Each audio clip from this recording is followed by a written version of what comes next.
बिस्मिल्लाहिर्रहमानिर्रहीम। अस्सलाम वालेकुम नादरीन, आप यूट्यूब चैनल देख रहे हैं। मैं इमरान खान हूँ। जिस अंदाज़ में ये हुकूमत बनी है ना, वो बनते साथ ही तनाज़ात का शिकार है। नंबर एक तो बड़ा प्रॉब्लम यह है कि इस हुकूमत को लोग तस्लीम नहीं कर रहे। शहबाज शरीफ साहब खुद भी ऐसा लगता है डरे डरे से, परेशान से और तज़ब्ज़ुब का शिकार रहते हैं। वफाकी वज़रा की कारकर्दगी भी बहुत अजीब सी है और हुकूमत के अंदर एक अजीब किस्म की बेचैनी नज़र आती है, क्योंकि एक के बाद एक मसला इनके सामने आकर खड़ा हो जाता है। एक बहुत बड़ा मसला जो आकर खड़ा हो गया वो अदलिया की जानिब से है। अब उससे निपटने के लिए उन्होंने एक कदम उठाया है। मैंने आपसे बताया था कि शहबाज शरीफ साहब जस्टिस काजी फ़ायद ईसा साहब की ख्वाहिश पर उनसे जाकर मिले और जिस शहबाज शरीफ पर बेनिफिशरी होने का इल्ज़ाम था कि ये सारी जो भी दो नंबरी हुई है जजेस के ऊपर जो दबाव डाला गया, उसके बेनिफिशरी शहबाज शरीफ साहब हैं। उसी शहबाज शरीफ को बुला के जस्टिस काजी फ़ायद ईसा साहब ने कहा कि यह मसला हल कर दें या इसके अंदर मसले के अंदर जो है वो कोई हल निकालें इसका और कमीशन बना दें। तो शहबाज शरीफ साहब गए और जाके उन्होंने फिर पहले कैबिनेट मीटिंग रखी, फिर वो ताखीर का शिकार हुई, फिर दोबारा कैबिनेट मीटिंग रखी और अब एक रुकनी कमीशन बना दिया गया है। कमीशन का सरबराह जो है वो बज़ाहिर बहुत अच्छा नाम है और कंट्रोवर्शियल भी नहीं है, लेकिन यहाँ प्रॉब्लम्स हैं और मल्टीपल प्रॉब्लम्स हैं। वो मैं आपके सामने अभी रख देता हूँ, क्योंकि पाकिस्तान तहरीक इंसाफ ने और पाकिस्तान की सिविल सोसाइटी ने, वकला ने और मीडिया के लोगों ने बहुत सारे सवालात उठा दिए हैं। वफाकी काबीना ने कमीशन के क़याम की मंजूरी दे दी है और जो इस्लामाबाद हाई कोर्ट के जजों ने एक ख़त लिखा था तो उस पर जुडिशल कमीशन जो है वो बनाने की मंजूरी दे दी गई है और एक रिटायर जज जो है उनको कमीशन का सरबराह मुकर्रर किया गया है और एक रुकनी कमीशन ये होगा। और इस हवाले से कमीशन के TORs वज़ीर कानून और अटारनी जनरल तैयार करेंगे। अब TORs मैं आपको बता देता हूँ कि ये कुछ ऐसे रहनुमा उसूल होते हैं जिनसे बाहर ये कमीशन नहीं जा सकता। यानी तय कर देंगे कि जो कमीशन हम बना रहे हैं एक रुकनी, वो सिर्फ ये काम कर सकेगा और बाकी काम वो नहीं कर सकेगा। वो जो TORs बनाए जाएंगे वो तय करेंगे कि एक्चुअली इंक्वायरी किस लेवल की और कहां होने जा रही है। हुकूमत जब भी कोई ऐसा कमीशन बनाती है तो उसके TOR बना लेती है। इससे पहले जब आपको याद होगा एक कमीशन बना था जिसमें इमरान खान साहब ने कहा था कि धांधली हुई हमारे खिलाफ बहुत बड़े पैमाने पर, 2013 में उन्होंने कहा था। तो 2014 में जब कमीशन बनाया गया था तो उसके TORs के अंदर लिखा गया था, लफ्ज डाला गया था, मुनज़्ज़म धांधली साबित करना होगी। तो मुनज़्ज़म तो साबित करना मुश्किल था, धांधली साबित करना बड़ा आसान था। तो धांधली तो साबित हो गई लेकिन मुनज़्ज़म साबित नहीं हुई, लिहाजा फारिग हो गए। तो TOR के अंदर 1 2 4 लफ्ज अगर डाल दिए जाएं तो सारा काम ही जो है वो सफाई हो जाती है। होना तो ये चाहिए था इस पर सो मोटो नोटिस होता या सुप्रीम कोर्ट ऑफ पाकिस्तान या सुप्रीम जुडिशल काउंसिल कोई रहनुमाई करती। देखिए इल्ज़ाम है क्या, चीज़ है क्या। जजेस ने पूछा है कि जनाब जो सूरत हाल आपने अभी एक फैसला दिया, जस्टिस शौकत अजीज सदीकी साहब जिसका सामना कर रहे थे, हम भी वही कर रहे हैं, हमें ज़रा बता दें कि ऐसी सूरत हाल में करना क्या चाहिए। क्योंकि सुप्रीम जुडिशल काउंसिल जो है वो बनाती है, जजेस के रूल्स बनाती है। तो जो जजेस को कोड ऑफ कंडक्ट जो है वो बनाती है, तो उसमें हमें करना क्या चाहिए वो बता दें। वो बताया ही नहीं। फिर उन्होंने 3-4 निशानदेहियां की ऐसी चीज़ों की जो इस्लामाबाद हाई कोर्ट के चीफ जस्टिस ने की थी। नंबर एक, उनके ऊपर बहुत सारे इल्ज़ामात हैं एक तरह के इसके अंदर। नंबर एक तो उन्होंने किया ही कुछ नहीं, उनको जाकर शिकायत लगाते रहे, उनके जूनियर जजेस उनको बताते रहे कि हमारे साथ ये चीज़ों में ज़्यादती हो रही है, उन्होंने कुछ नहीं किया। नंबर 2, उन्होंने खुद कहा कि मैंने डायरेक्ट राब्ते किए और मेरी बात हो गई है पाकिस्तान की इंटेलिजेंस एजेंसीज के साथ। क्या एक जज बराह रास्त इंटेलिजेंस एजेंसीज के साथ राब्ते कर सकते हैं? और अगर कर सकते हैं तो क्या वो जजेस को यकीन दहानी करवा सकते हैं कि मेरी गल हो गई है, मेरी बात हो गई, आप बेफिक्र हो जाएं? और वो सिलसिला नहीं रुका जजेस के बकौल। दूसरा, ये एक उनके बारे में निशानदेही की गई। तीसरी निशानदेही के एक बेंच बनाया था और उस बेंच को तहलील कर दिया इस्लामाबाद हाई कोर्ट के चीफ जस्टिस ने। ये इख्तियार किसी जज के पास नहीं होता। मैं मिसाल आपको दे देता हूँ। एक बेंच बनाया था साकिब नसार साहब ने जिसमें काजी फ़ायद ईसा और जस्टिस मंसूर अली शाह थे। ये 3 जजेस, ये एक सो मोटो नोटिस था। अस्पतालों के अंदर से जो वेस्ट निकलती है, ये बड़ा खौफनाक इशू होता है। यानी वो जो अस्पतालों के अंदर से जो मटीरियल होता है, जो वेस्ट हो जाता है, उसको दोबारा रिसाइकिल कर लेते हैं जिससे बड़ी बीमारियां फैलती हैं। तो सो मोटो लिया हुआ था साकिब नसार साहब ने। तो उस वक्त जब ये बेंच पेशावर में केस सुन रहा था खैबर पख्तूनख्वा में, तो काजी फ़ायद ईसा साहब ने कहा कि सो मोटो बनता ही नहीं है और यहाँ सवालात उठाए।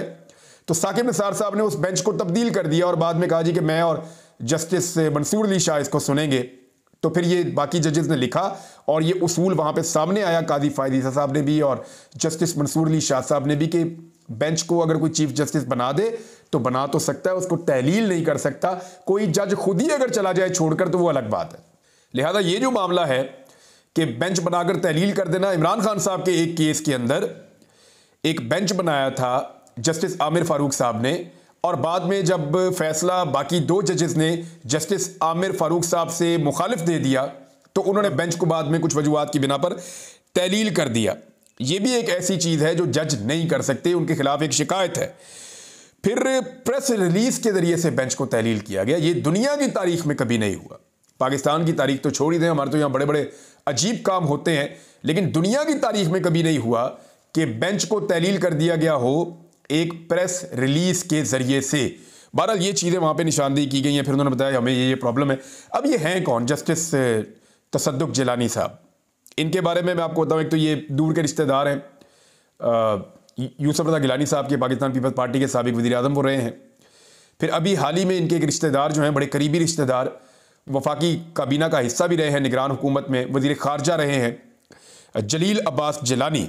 ये ब्यूरोक्रेट भी थे पहले और अब ये वफाकी काबीना में निगरान वज़ीर ख़ारजा के तौर पर भी रहे हैं। तो ये तो है इनकी रिश्तेदारियाँ। फिर कुछ चीज़ें इनके बारे में जो है पाकिस्तान तहरीक इंसाफ के लोग एतराज़ात उठा रहे हैं। शेर अफजल मरवत ने कुछ चीज़ें बताई हैं, लेकिन इनकी जो मेन चीज़ें वो ये हैं कि बेनज़ीर भुट्टो ने इनको 7 अगस्त 1994 को लाहौर हाई कोर्ट में जज लगाया था। मुशर्रफ दौर में 2004 में शौकत अजीज़ साहब ने इनको सुप्रीम कोर्ट में तरक्की दे के वहाँ पर जज लगाए गए। पीसीओ के तहत इन्होंने हलफ लेने से इनकार कर दिया था और दिसंबर 2013 में ये चीफ जस्टिस ऑफ पाकिस्तान बने और 2014 तक ये चीफ जस्टिस 5 जुलाई 2014 तक चीफ जस्टिस ऑफ पाकिस्तान रहे। इन्होंने कोई ऐसी चीज़ नहीं की। इफ्तिखार चौधरी साहब के बाद ये आए थे, इनके बाद नासिरुल मुल्क साहब आए। इन्होंने कोई ऐसी बड़ी चीज़ बतौर चीफ जस्टिस ऑफ पाकिस्तान नहीं की। इनके अपने पूरे सारे करियर के अंदर कोई ऐसी चीज़ नहीं मिलती जहाँ पर ये बहुत डट कर किसी चीज़ में सामने आए हों और खड़े हो गए हों और कोई स्टैंड इन्होंने बहुत बड़ा ले लिया हो। तो ये बड़ी एक नॉर्मल शख्सियत रहे हैं और सिस्टम का हिस्सा होने वाले जो होते हैं जजेस, ये उस तरह की इनकी एक परसेप्शन रही है। यानी जब आए तो फिर इन्होंने उस तरह से सो मोटो नहीं लिए, इन्होंने एग्रेसिवली चीज़ों को नहीं किया, एक तब्दीली लाना नहीं चाह रहे थे। यानी बिल्कुल सिस्टम का हिस्सा, गो विद द फ्लो वाले लोग जो होते हैं कि ना किसी से पंगा लो ना किसी को लेने दो। तो इस तरह की इनकी एक हमेशा से रवायत रही है। तो यानी ये नहीं कहा जा सकता कि बड़े स्टैंड लेने वाले बड़ी मजबूत शख्सियत के, वो नहीं कहा जा सकता। हाँ, ये कहा जाता है कि ईमानदार थे, कानून के ऊपर भरोसा करते थे, कानून के मुताबिक चलते थे, एक ईमानदार जज थे। इसीलिए पाकिस्तान तहरीक इंसाफ ने 2018 में जब नाम दिए प्राइम मिनिस्टर ऑफ पाकिस्तान के लिए कि निगरान वज़ीर आज़म किसको बनाया जाए, तो पाकिस्तान तहरीक इंसाफ ने जो नाम दिए उनमें एक नाम तसद्दुक जिलानी साहब का भी दिया। इन्हीं शख्सियत का एक नाम दिया। वो इसलिए दिया कि पाकिस्तान तहरीक इंसाफ ये समझती है कि बेज़रर आदमी है, ये किसी के कहने के ऊपर कोई कार्रवाई नहीं करेंगे, ये किसी के कहने के ऊपर किसी किस्म की ज़्यादती नहीं करेंगे, वो चीज़ें ये नहीं करेंगे। लेकिन ये स्टैंड ले पाएंगे, चीज़ों को सख्ती के साथ कर पाएंगे, प्रेशर को बर्दाश्त कर पाएंगे, ये अलग सवालात हैं। देखिए, मिसाल के तौर पर निगरान वज़ीर ख़ारजा जलील अब्बास जिलानी, उनके ये चचा हैं। और इसके अलावा जो शेर अफजल मरवत ने एक नुक्ता उठाया, वो ये उठाया कि कानूनी हलकों में जस्टिस जिलानी को जेंटलमैन जज का लक़ब हासिल है। और इनका सबसे मुतनाज़ अमल वो है कि जब जरदारी के खिलाफ स्विस बैंक अकाउंट की समाअत करने वाले सुप्रीम कोर्ट का बेंच काम कर रहा था तो ये उसको छोड़ गए थे, जिसके नतीजे में बेंच टूट गया था। और उस वक्त फ़ायदा आसिफ अली जरदारी साहब को हुआ था। उस वक्त उन्होंने बीमारी का एक बहाना बनाया था, लेकिन उसी शाम जो है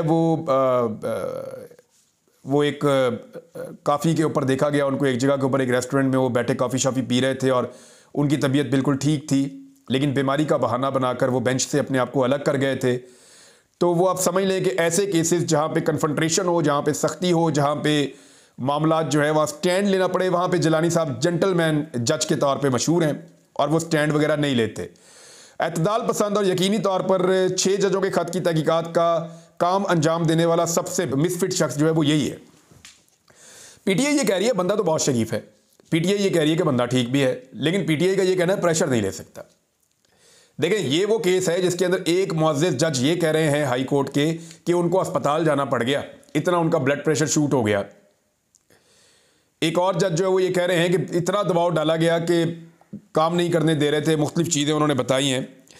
अब जहाँ पे जजेस जो हाजिर सर्विस जजेस हैं उनके ऊपर इतना दबाव है, वहां पे ये 75 साल की उम्र के रिटायर्ड जज ये कितना दबाव ले पाएंगे, ये एक बहुत बड़ा क्वेश्चन है। और 75 साल उम्र के वो वाले रिटायर्ड जज जो अपनी जिंदगी में पहले भी दबाव नहीं ले पाए, और जब दबाव वाला एक बहुत बड़ा केस था तो वो बीमारी का बहाना बनाकर अपने आप को उस केस से अलग कर गए, बकौल शेर अफजल मरवत के। फिर इनके बच्चों के बारे में कहा जा रहा है कि उनकी जो अटैचमेंट है बच्चों की वो PMLN के साथ है और इमरान खान के खिलाफ है। इसमें इंतजार हुसैन पंजूथा साहब ने एक ट्वीट किया, उन्होंने कहा ये इंक्वायरी कमीशन के सरबराह तसद्दुक जलानी के साहबजादे हैं जिनकी शहबाज शरीफ और मुस्लिम लीग नून से अजली और ख़ानदानी मोहब्बत का अंदाज़ा आप उनके ट्वीट पढ़कर लगा लें। फिर ये कह रहे हैं कि फर्जी किस्म का एक कमीशन अगर आप बना के कार्रवाई करेंगे और धोखा देंगे तो जवाब सुन लें, बिल्कुल नहीं, हम इसको तस्लीम नहीं करेंगे। अच्छा, इनके बेटे ने कहा क्या था? एक तो ये उन्होंने कहा था कि opposition leader Mian Shehbaz Sharif should smoothly become the prime minister tomorrow. ये उन्होंने ट्वीट किया था 10 अप्रैल 2022 को कि बड़े स्मूथली, बड़े आराम से शहबाज शरीफ साहब जो अपोजिशन लीडर हैं उनको वजीर आजम बन जाना चाहिए कल। But there will be many battles ahead for which the political parties need to prepare themselves now. तो उन्होंने कहा था लेकिन बहुत सारी लड़ाइयाँ हैं जो आइंदा लड़नी पड़ेंगी और सियासी जमातों को अपने आप को उसके लिए तैयार करना चाहिए। ये बात बता रही है कि शहबाज शरीफ साहब के लिए कितनी हमायत और हमदर्दी इनके दिल में मौजूद है। साकिब जिलानी साहब मजीद फरमाते हैं, remember General Bajwa was allegedly the one who spearheaded the 2018 project Imran Khan. Imran Khan को एक प्रोजेक्ट के नाम पे ये बुला रहे हैं। इस तरह बहुत सारे, आपको याद होगा, इमरान खान के मुखालिफ सहाफ़ी या बहुत सारे मुखालिफ सियासतदान वो प्रोजेक्ट इमरान खान का एक वर्ड यूज़ किया करते थे। साकिब जिलानी साहब इमरान खान से इतनी नफरत करते हैं कि वो भी उसी लफ्ज़ को इस्तेमाल कर रहे हैं। फिर वो कहते हैं जनरल बाजवा को एक्सटेंशन नहीं मिलनी चाहिए, तो बड़ी अच्छी बात है, ये तो मैं भी कहता था और नहीं मिली। और फिर उसके बाद उन्होंने कहा कि नई गवर्नमेंट को क्या क्या करना चाहिए, वो सारी चीज़ें ये बता रहे हैं। और क्रिमिनल और डेफेमेशन के और कॉलोनियल एराज और जो मीडिया के ऊपर, सोसाइटी के ऊपर जिस किस्म का प्रेशर है वो ख़त्म किया जाए। तो उसके बाद हमने देखा कि जिस तरह का प्रेशर मीडिया पे और सोसाइटी पे डाला गया उसकी तो कोई और मिसाल मिलती नहीं। 12 एक मिसफिट शख्सियत है जिनको लाकर यहाँ लगाया गया है। मकसद क्या है? मकसद ये है कि ये साबित किया जाए कि हम तो बड़ा शरीफ आदमी लेकर आए, PTI मानी नहीं रही, PTI किसी बात पर आती नहीं है। तो भाई बात यह है कि जो प्रेशर हाजिर ड्यूटी जजेस नहीं ले पाए वो प्रेशर एक 75 साल का रिटायर्ड जज कैसे ले पाएगा? नंबर 1। नंबर 2 सवाल जो उठाया जा रहा है पाकिस्तान तहरीक इंसाफ की जानिब से और मुख्तलिफ हलकों की जानिब से, वो ये उठाया जा रहा है कि जो शख्स खुद हाजिर ड्यूटी होता था तब वो कोई फर्क नहीं डाल सका, जेंटलमैन मशहूर था, वो आज रिटायर होने के बाद कैसे इतने बड़े मामले को सुन सकता है? ऐसा मामला तो ये हाजिर ड्यूटी होते हुए नहीं सुन सकते थे, तो अब ये कैसे सुन सकते हैं? ये एक बहुत बड़ा सवाल है। नाज़रीन, अभी इस पर बड़ा रोला पड़ेगा और आने वाले दिनों में चीज़ें सामने आएंगी। कुछ हमारे जो दोस्त हैं और दानिश्वर हैं वो बार बार ये साबित करना चाह रहे हैं कि पाकिस्तान की इकॉनमी बहुत बेहतर हो गई है और पाकिस्तान की इकॉनमी पता नहीं कहाँ हवाओं में जा रही है। तो देखें, मैं आपके सामने आदादोशुमार छोटे से रख देता हूँ। पेट्रोल 145 रुपये लीटर था, इमरान खान छोड़कर गया था। अभी जो खबर आई है लेटेस्ट वो ये बता रही है कि पेट्रोलियम मसनूआत की कीमतों में 10 रुपये से ज़ायद के इजाफे का इम्कान है एक मरतबा फिर।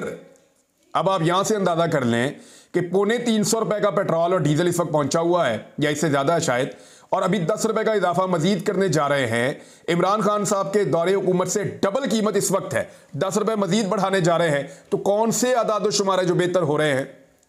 एक और खबर आ रही है कि बिजली का यूनिट जो है वो इमरान खान के दौरे हुकूमत से अब तकरीबन 3 से 4 गुना बढ़ चुका है। मुख्तलिफ इस्तेमाल करने वाले जो लोग हैं उनके हिसाब से अगर आप देखें, इंडस्ट्री का अलग है, ताजरों का अलग है, कमर्शियल अलग है, डोमेस्टिक अलग है, कम इस्तेमाल करने वालों का अलग है, लेकिन सबकी बिजली महंगी हुई है।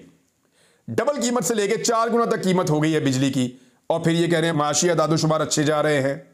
महंगाई 30% के आसपास फिर रही है। इमरान खान साहब के दौरे हुकूमत में 11% थी, 12-13 तक मैक्सिमम गई थी, फिर 11 पे थी जब उनकी हुकूमत खत्म की गई। तो अब जो है वो 30% के आसपास फिर रही है।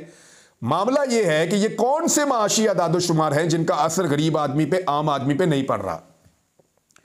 यानी जब भी कभी IMF आपको पैसा देता है ना, तो वो किसी ना किसी तरीके से कोई ना कोई बहाना, कोई ना कोई चीज़ वो ऐसी करता है कि आपको मजबूर करता है कि अपने लोगों के ऊपर और दबाव डाले, अपने लोगों के ऊपर महंगाई का और बोझ डाले, और फिर छोटी मोटी रिपोर्टें आपको देता रहता है दिल बहलाने के लिए, लॉलीपॉप्स। और उन रिपोर्टों के ऊपर जो है वो सबने तकिया किया हुआ है। आम आदमी को रिलीफ का एक कतरा नहीं मिल रहा। यानी ऐसी मनहूसत फैलाई इस हुकूमत ने। अगर आप ये देखें कि इमरान खान साहब की हुकूमत जब गिराई जा रही थी तो इन्होंने सुनहरी ख्वाब दिखाए थे।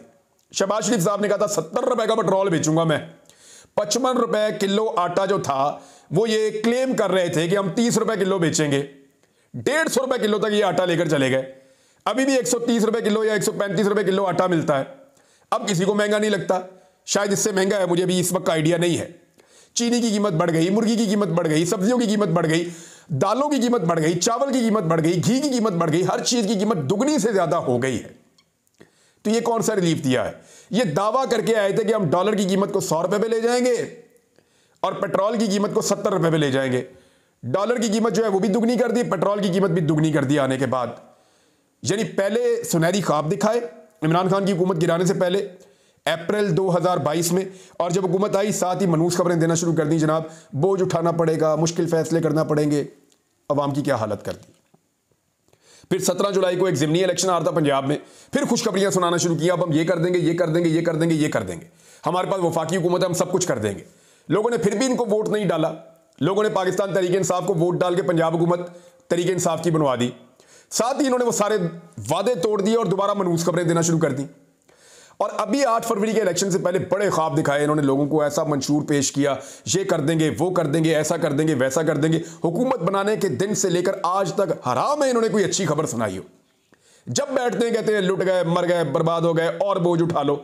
जो कौमी इदारे हैं उनकी प्राइवेटाइजेशन अब करने जा रहे हैं, ठीक है, करें प्राइवेटाइजेशन, करें, साफ और शफाफ प्राइवेटाइजेशन करें, उनको प्राइवेटाइज करें, ताकि जो बोझ है वो अवाम के ऊपर से उतर के वो को मुनाफे की तरफ जाना शुरू हों इदारे।